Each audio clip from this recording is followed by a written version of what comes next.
하도록 하겠습니다. 저는 하이CNC 수학 강사 유승환이고요. 명덕예고 합격자 설명의 수학 부분 설명드리도록 하겠습니다. 간단하게 제 이력에 대해서 이야기하고 시작을 해보려고 합니다. 저는 학부와 대학원을 모두 수학 교육을 전공을 했고요. 고등부하고 이제 재수종합반까지 강의를 하면서 속이 좋은 실적들을 만들어내고 있었습니다. 자, 오늘은 제가 어머님들 그 설명회에서 가장 빈번하게 저에게 질문을 주시는 것들 5가지를 모아왔습니다. 그래서 그거에 대한 대답을 드리면서 이야기를 풀어나가 보려고 합니다. 첫 번째, 명덕외고 수학 어떻게 준비하는 것이 맞나요? 일단 제 대답은 특성에 맞춰서 공부해야 한다. 이런 이야기입니다. 여기서 말하는 특성이라고 하는 거는 학교 특성일 수도 있고요. 아이들 특성일 수도 있을 것 같습니다. 그래서 학교 특성에 대해서 먼저 말씀을 드리겠습니다. 명덕외고 특성. 자, 이거는 이제 2024년 버전으로 지금 이제 명덕외고에서 수학 내신이 항목별로 어떻게 반영되고 있는지를 띄워놓은 건데요. 지필평가가 일단 중간고사하고 기말고사에서 15%씩이고요.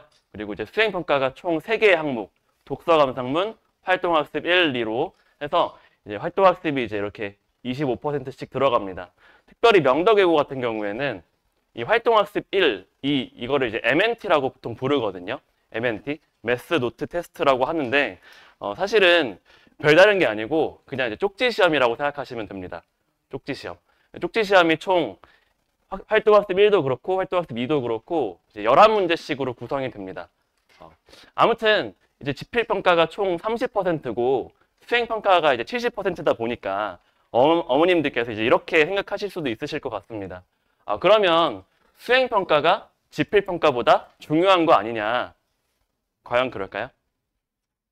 자, 일단 그 MNT의 그 채점 기준 점수를 좀 확인해 볼 수 있습니다. 11문제 모두 맞으면은 25점을 다 만점 맞습니다. 그런데 한 개 틀리면 0.1점이 감점되고 24.9입니다. 이렇게 한 개 틀릴 때마다 0.1점씩 감점이 된다고 생각하시면 되겠습니다. 그럼 10개를 틀린다고 하더라도 24점입니다. 그런데 다 틀리면 빵점입니다. 근데 우리 아이들이 다 틀리는 경우가 있을까요? 거의 일어나지 않습니다. 그래서 실질적으로 이 MNT에서, 그러니까 수행평가에서 변별이 나지는 않습니다. 그럼 내신 합산 등급의 변별은 지필평가에서 나온다고 생각하시면 되겠습니다. 그럼 이제 어머님들이 궁금하신 거는 지필평가 이 중간고사와 기말고사에서 어떻게 변별이 일어나는지가 궁금해 하실 텐데 우선 작년 1학년 1학기 기출문제를 기준으로 설명을 드리겠습니다. 자, 1번부터 8번까지는 교과서 수준의 아주 변별을 갖추지 못하는 문제들로 구성이 됐었고요. 이제 9번부터가 실제로 변별을 갖춘 문항들로 구성이 됐었는데요. 근데 이마저도 마플 시너지 부교재, 그러니까 이 명덕외고에서는 부교재를 마플 시너지를 지금 사용하고 있습니다. 이 마플 시너지에서 거의 숫자나 부호 정도를 바꿔가면서 출제를 하고 있었습니다. 9번, 10번, 11번, 12번 다 마찬가지입니다. 다 뭐 12번 같은 경우도 보면은 이 PX가 이 조건이 가번 조건, 그리고 여기서 이 조건이 식이 아예 동일하게 출제된다는 걸 알 수 있고요. 뭐 넘어가서 뭐 이 15번 같은 경우도 직각삼각형이고 6, 8, 여기도 직각삼각형이고 6, 8 그냥 그대로 출제됐습니다. 물어보는 형태도 거의 동일한 걸 물어봤고요. 다 똑같습니다. 이 시험지에서 가장 변별력을 갖춘 문항이 뭐였냐라고 하면 17번 문항이었습니다. 이 17번 문항만 마플 시너지에서 출제되지 않았고 교육청 모의고사에서 변형되어서 출제되었습니다. 그래서 우리는 여기서 이런 걸 알 수 있겠죠. 수학적 재능이 없는 학생들도 충분히 1등급 쟁취가 가능한 시험이다. 단 전제가 2가지 필요합니다. 첫 번째 포인트는 2등급을 확보하기 위해서는 기본 문항에서 실수하지 않아야 됩니다. 여기서 말하는 기본 문항이라고 하는 거는 마플 시너지 부교재 있는 것까지 확실하게 실수하지 않아야 한다는 뜻입니다. 그리고 1등급 확보를 위해서는 그 변별력 있는 주로 모의고사 변형 문항일 텐데요. 그거에 대한 훈련도 되어 있어야 됩니다. 지금까지 학교 시험이 어떻게 구성되어 있는지 간단하게 말씀을 드려봤습니다. 그렇다면은 이제 아이들이 어떤 특징을 갖고 있는지도 이야기를 드리겠습니다. 제가 생각하는 이 명덕외고 아이들의 특징을 세 가지 추려봤는데요. 자, 첫 번째, 수학 공부 이외에도 할 게 너무나도 많습니다. 뭐 타과목 공부일 수도 있고요. 전공어 공부일 수도 있고요. 동아리 활동, 수행평가 챙겨야 될 게 정말 많습니다. 그렇지만 우리 아이들 성실하거든요. 외고에 온 만큼 기존의 일반고 친구들보다는 성실할 확률이 높습니다. 그리고 기숙사 생활을 하게 되죠. 이거에 맞춰서 우리는 학습을 해야 됩니다. 그래서 이 수학 공부 이외에도 할 게 참 많은 아이들이기 때문에 쓸데없는 문항을 명덕외고 시험에서 쓸데없는 문항을 공부할 필요가 없고요. 그리고 성실한 태도를 갖고 있기 때문에 학생 본인의 수준과 성장 속도에 맞는 양질의 콘텐츠로 공부를 해야 시너지가 날 겁니다. 그리고 기숙사 생활을 하고 있기 때문에 실시간으로 학원에 오지 않더라도 실시간으로 카톡이라든지 온라인을 통해서 질의응답이 충분히 가능해야 됩니다. 제 첫 번째 질문 다시 한번 돌아가 보겠습니다. 명덕외고 수학 어떻게 준비하는 것이 맞냐라고 하면 특성에 맞춰서 공부해야 한다. 이런 이야기였습니다. 학교 특성 그리고 아이들 특성에 맞게 공부를 해줘야 됩니다. 그러면 시기별로는 어떤 걸 준비해야 되냐? 이런 게 궁금해 하실 수도 있겠죠. 이게 제 두 번째 질문이었습니다. 시기별로 방학 중과 학기 중으로 나눠서 설명을 드려야 되겠습니다. 방학 중에는 무엇보다도 기본기를 다질 수 있어야 됩니다.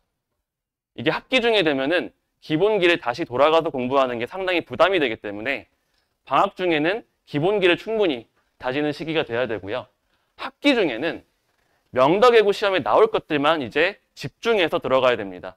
물론 방학 때 있었던 빈틈을 찾아 메꾸는 작업도 중요하고 본인이 1등급 확보가 관심이 있다 이러면 킬러 주제에 대한 접근법도 꾸준히 연습을 해야 됩니다.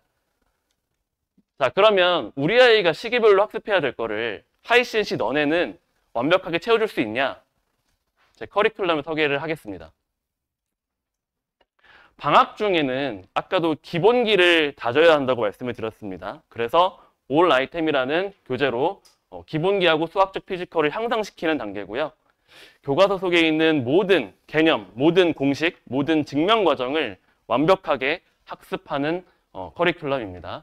이렇게 해서 방학 중 커리큘럼은 올 아이템이라는 교재로 들어가고요.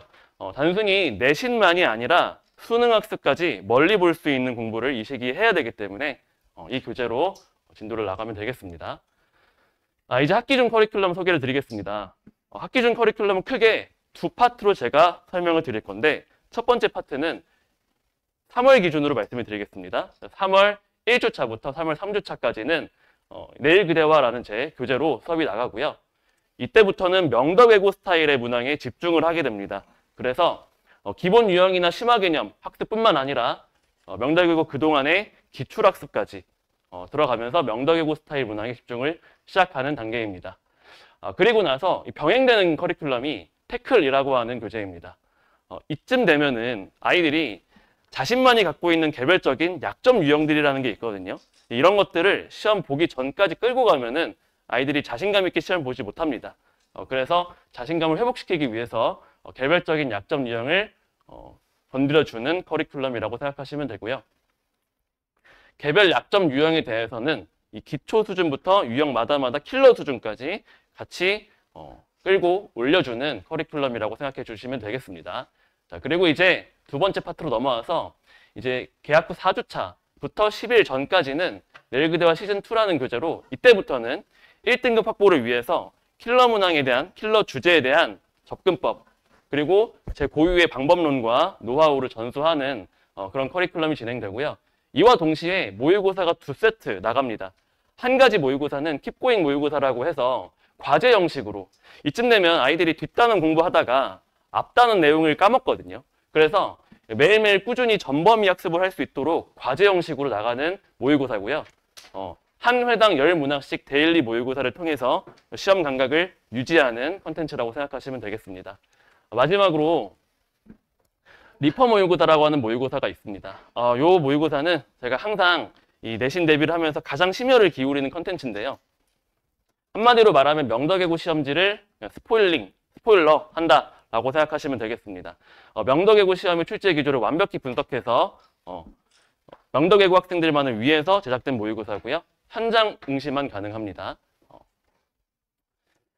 이 리퍼 모의고사가 어머님들께 가장 인기가 좋았던 이유는 뭐냐면 학생들의 문항별 정오표를 제가 다 수집을 한 다음에 학생별로 그리고 문항별로 정답률 다 체크를 합니다. 그래서 이 문항은 1등급 결정 문항이구나, 이 문항은 2등급, 3등급 결정 문항이구나 라는 걸 다 제가 추출을 한 다음에 그걸 토대로 다시 성적표로, 개인별 성적표로 만들어 드립니다. 만들어 보시면 이제 거기서 이제 예상 등급 컷이라든지 예상 등급 권이라든지 이 친구가 지금은 3등급인데 3등급을 위해서 2등급 결정 문항 요거는 정리해야 된다. 이런 것들을 확인할 수 있는 성적표라서 어머님들께서 가장 좋아하셨던 콘텐츠입니다. 그리고 이제 요거는 이제 마지막 총정리 콘텐츠로 들어가는 건데요. 제가 그동안에 준비했던 콘텐츠가 워낙 많다 보니까 아이들이 전부 다 소화시키는 게 어려울 수도 있었을 겁니다. 그래서 총정리하는 콘텐츠로 더올이라는 교재를 마무리 지으면서 수업이 완성이 됩니다. 자, 우리 아이가 네 번째 질문 들어가겠습니다. 우리 아이가 타 과목에 비해서 수학 학습의 의지가 부족하다. 우리 아이는 수학 학습이 항상 처진다. 이런 질문 제일 많이 주시는데요. 그래서 제가 이제 제 밀착 관리 시스템에 대해서 설명을 드려야 될 것 같습니다. 이 관리에서 가장 중요한 거는 당연히 오답입니다. 오답을 얼마나 많이 반복시켜 줄 수 있는가가 강사의 역량이라고 저는 생각을 합니다. 그래서 우선은 기본적으로 3단계 오답 복습 프로세스를 제가 구축을 하고 있습니다. 1단계로 저나 제 조교를 통해서 질의응답을 하고 있고요. 필수적으로 주 1회는 클리닉을 무조건 참여시키도록 합니다. 그리고 기숙사에 있더라도 실시간으로 카톡을 통해서 질의응답을 받을 수 있도록 준비하고 있고요.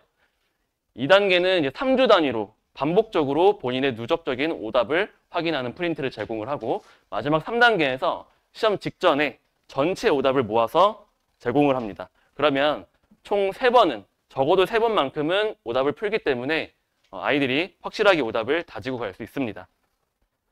뿐만 아니라 저희 이번에 하이CNC에서는 AI 그 콴다일로 프로그램을 통해서 반복적으로 오답 문항을 확인할 수 있고요. 그 다음에 이 프로그램을 통해서 이제 아이들 패드를 통해서 공부를 하는 건데 실시간으로 아이들이 이 문제를 뭐 몇 분 몇 초에 풀었다든지 뭐 푸는 과정은 어땠다든지 이런 걸 제가 실시간으로 확인할 수 있어서 이런 것도 충분히 어머님들께서 고려해 주시면 좋을 것 같습니다. 자, 클리닉은 주 1회는 반드시 필수로 들어가고요. 5탄인데 일괄적으로 제가 개강 시 학생들의 스케줄을 일괄적으로 조사한 다음에 클리닉 가능한 시간을 취합해서 클리닉 스케줄을 짜고 있습니다.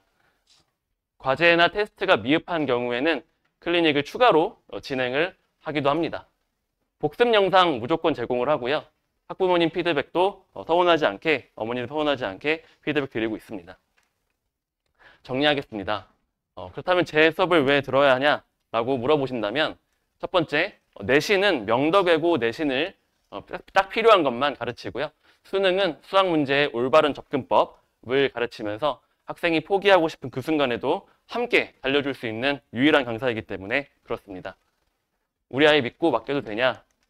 네, 저를 선택해 주신 모두가 만족해 왔고요. 이렇게 아이들도 좋아해 줬습니다. 마지막으로 제 시간표 띄워 보내면서 자리 마치도록 하겠습니다. 감사합니다.